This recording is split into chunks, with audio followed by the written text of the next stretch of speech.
Hi, welcome along to Cheltenham, where we'll be looking ahead to a cracking third day of the festival. Coming up is Big Bucks, a banker in the World Hurdle. Graham Dench and Lee Mottershead will be along to look ahead to the Thursday feature. Plus, forthright views from the couch, a whisper from Wally, and a nap from Paul Keeley. This is what's coming up on day 3, a Grade 1 double header with the Ryanair Chase at 2:40 and the World Hurdle at 3:20. So the big race at 3:20, the Ladbrokes World Hurdle. Graham Dench and Lee Mottershead here to look ahead to the race. And Lee, only one place we can start, Big Bucks. He's won his last 10. Can he make it a third World Hurdle today? Well, I think he can, but there's no doubt this looks like on paper, I think his stiffest test. It's a wonderful head-to-head. It's the best head-to-head of the meeting. Big Bucks going for an unprecedented hat-trick of wins in the World Hurdle against his young upstart Grand Cru who blew people away in the Cleve Hurdle last time over the course and distance. And their matchup really, I think, to a degree, is the most intriguing part of this whole festival. Yeah, it promises to be a fascinating clash. And Graham, you were very impressed with Grand Cru in the Cleve. I think I was as impressed with Grand Cru as I've been with any horse all season. I thought he looked an absolute monster that day. He took the race apart coming down the hill. He could have gone on at any stage and won well. He won by 10 lengths, value for probably 20. The form stands up well with Nokara Bow, who was second, winning a handicap off high 140s next time. Yeah, you've got to have the utmost respect for Big Bucks, but they nearly all get beaten one day, and I just think today might be the day. And Lee, how vulnerable do you think Big Bucks is? I mean, he's won his last 10, but he hasn't really had a race for an awfully long time. No, I mean, he's clearly vulnerable just because we don't yet know how good Grand Cru is, but to a degree, we don't know how good Big Bucks is, because the way he runs his races, he just gets there, ears pricked, and then sort of pulls himself up in front. So we don't know how good he is.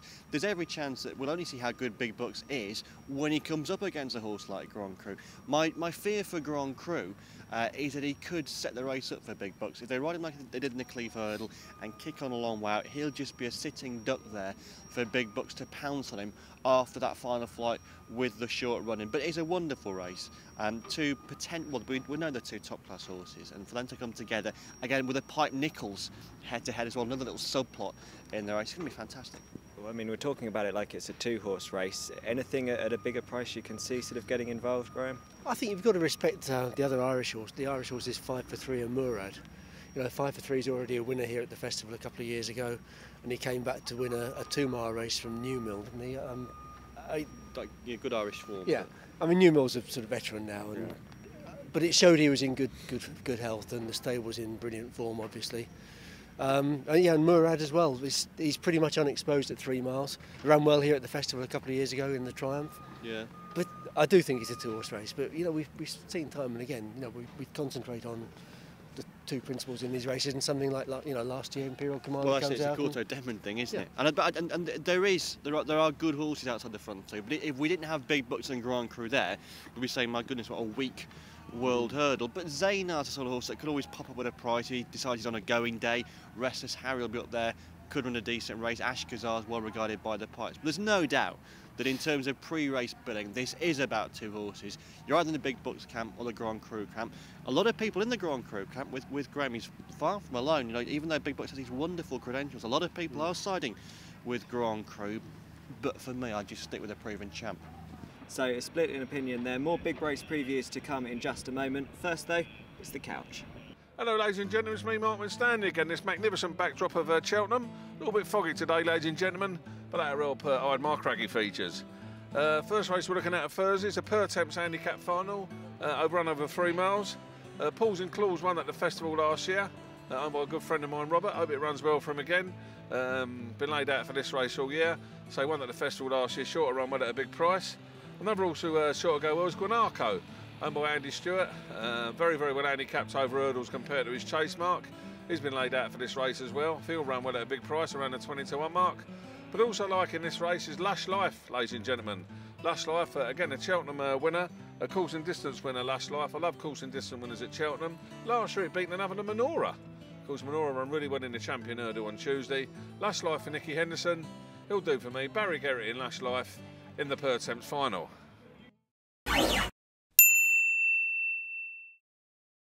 Well, one of the most competitive Grade 1s of the festival this year is the Ryanair Chase, and it's a good job we've got the NAPS champions, Nick Watts and Stuart Redding, here to preview the race. And Nick, 4 of the first 5 home from last year reopposing, but it's Pokerland second, who's our favourite. Yeah, it's not a surprise. Ruby Walsh has had a great first day, so we know he's back in form. Pokerland loves this track, won the Vote AP Gold Cup on his last start, specifically aimed at this race. One worry I've got is that he wasn't good enough to win it last season. He was quite well beaten by Albertus Run and might even been beaten by Givaudet. There's a lot of scrimmaging coming around the home turn. Givaudet probably suffered the most and beaten the nose into third.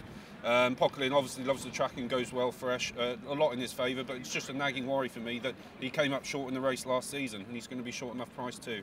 And Stuart, Albertus Run was a good winner last year.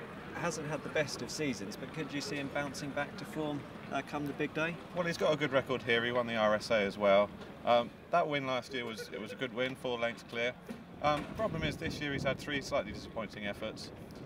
He took a really bad fall at Ascot, and the run in the King George was very disappointing because he's run well in that race before as well. So you can't write him off, but I think he's got a fair bit to prove at the moment. Another with a good record at Cheltenham, Voipor Stadiums, has been supplemented for the race. Is that a surprise? Yeah, it's a slight surprise. I thought he'd reached the end of the road, and then of course he left Alan King's last season, or at the end of last season, has come over to Nicky Henderson's. I'm sure Alan King wouldn't be too happy to see him come home in front tomorrow, or would feel a little bit disappointed about that. But I mean, it's a tall order for him, I think. And I think Nicky Henderson's gone on record as saying that the big race at Aintree is going to be his major objective. So he may well come on for the race tomorrow, and he'll have to be pretty sharp to win this first time back. Okay, so looking towards selections, Stuart, where would your money be going? I'd be a little bit more optimistic about Voipor Steadies. He's got such a cracking record at this meeting. He's won 2 races here. He's been placed on another couple of occasions. I can't see him winning, but I can see him hitting the frame at a big price. But I think Pokerland is the one they've all got to beat.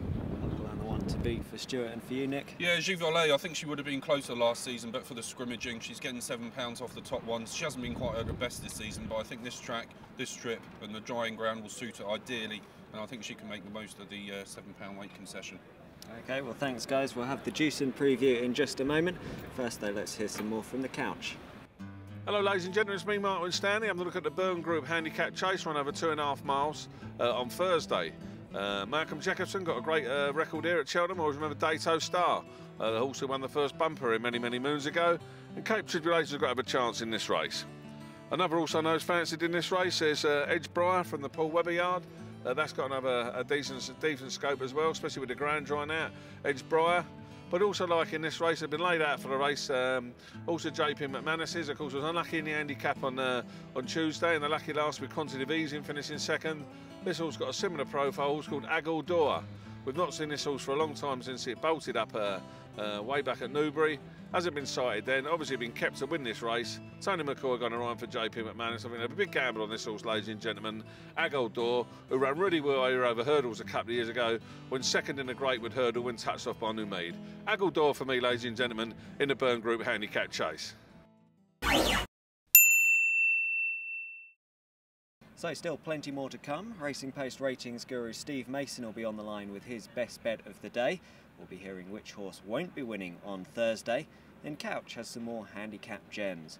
First though, let's get the Irish angle with Jess Lamb. The Monsieur Cheltenham Hoodoo was ended by Hurricane Fly's champion hurdle win on Tuesday and could be obliterated altogether should Noble Prince win the Jewson Novices Chase on day 3. Now he will love the drying ground, but not as much as Loosen My Load, who already has course form, and trainer Henry de Bromhead is already on the score sheet.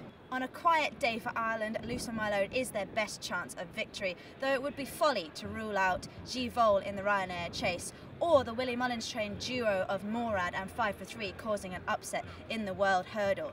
Quevega's David Nicholson Mares Hurdle treble completed on Tuesday is proof enough that Willie Mullins doesn't need a racecourse to train his horses, so don't let that deter you from 5 for 3, who we've only seen twice in the past 2 years. And Willie Mullins is adamant that the better ground will suit Sindar-bred Morad. There are few chances for Ireland in the day's handicaps, but 2 that do stand out are the Tony Mullins trained Sadler's Storm in the Kim Muir and the Tom Cooper trained Sonomix in the Potemps final. But the best bet of the day for the Irish squad is Loosen My Load in the Jewson Novices Chase. Hello ladies and gentlemen, it's me Martin Stanley. I'm going to look at the last race on Thursday, which is the Kinmure handicap chase for amateur riders. Very interesting, the jockeys in these races. Called Sam Twiston Davis, rides up the road there at Temple Guyton. His rides a horse for his father here called Billy McGurn. I know this has been plotted up for this race for a while. Again, Sam's one of the best riders around Cheltenham. I'll never forget the ride he gave the horse to win the Paddy Power, an absolute cracking ride when it won that. He knows this track very well, and I'm sure he'll be out with the front runners. Also, Brendan Powell, very, very good trainer, runs a horse here called Massini Man, who's a real horse on the up curve. Won his last 3 races, have been going the right way.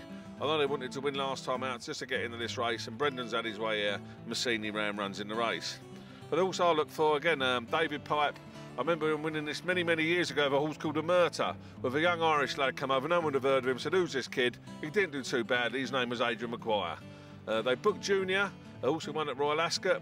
I think the last Royal Ascot winner to come on and win at the festival was possibly Royal Gate, and he's booked the best jockey in the race, Jamie Codd.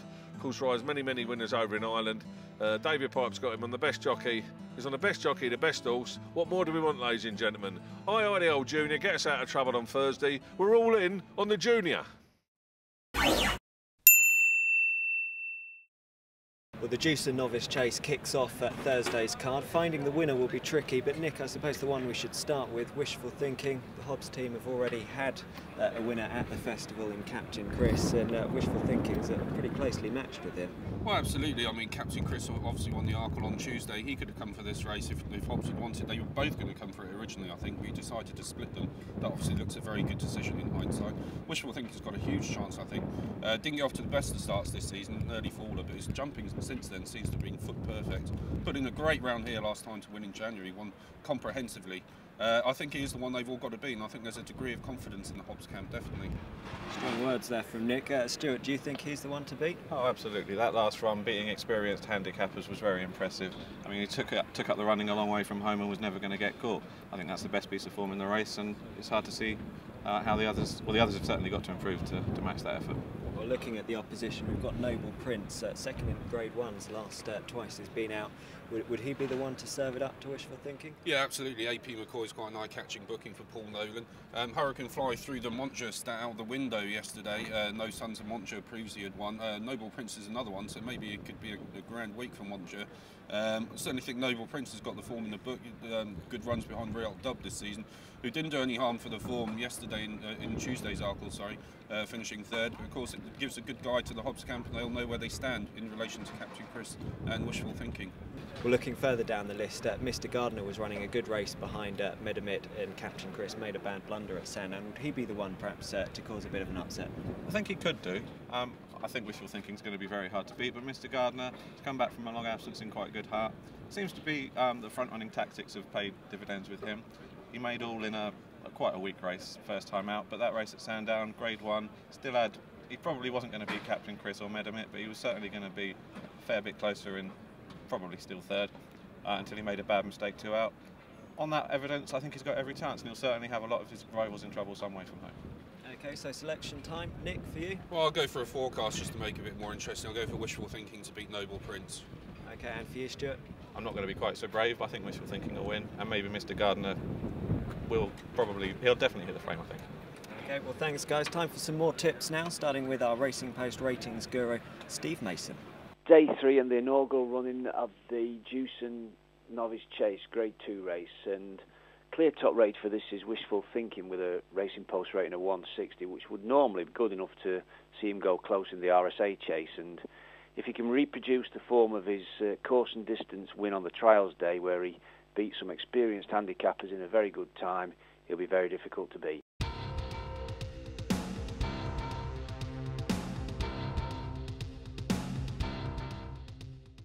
Well, what could be more popular winner than on St Patrick's Day than an Irish horse?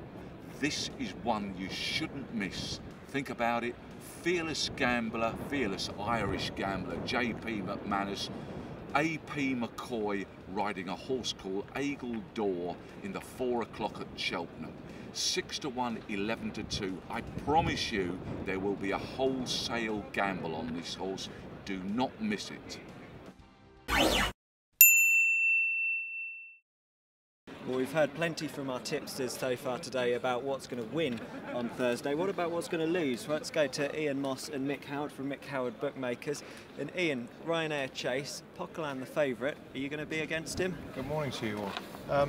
Poquelin is inclined to make the odd jumping error, and I think we're going to be against Poquelin. The first three from last year renew rivalry today, and I think it'll be a cracking race. I really do. And I think of the three, Alberta's Run, who's been disappointing this year, I think may just come out best of those three. Jewson, who was badly hampered last year when making pretty good progress, I think he may be fairly close up as well. But our real fancy for the race is Kalahari King, who I know Ferdy Murphy loves a winner at Cheltenham, and my contacts at the yard tell me that he's been working really well with Divas, which of course was a very impressive winner in the last race on Tuesday. A strong word there for Kalahari King. On to the World Hurdle. And Mick, Big Bucks Grand Cru, which one will you be against? We'll be against Grand Cru. He's livened the market up for the race. Up till Christmas time, it looks as if Big Bucks, it was a shoe-in for him come the World Hurdle, but Grand Cru, impressive winner here earlier in the year, has added some spice to the race, but we're not impressed with the form of the race, so we will be against Grand Cru. Big Bucks has done nothing wrong, he's won 10 out of 10 over hurdles, and of the Irish runners, the one we fancy as a lowly outsider is 5 for 3.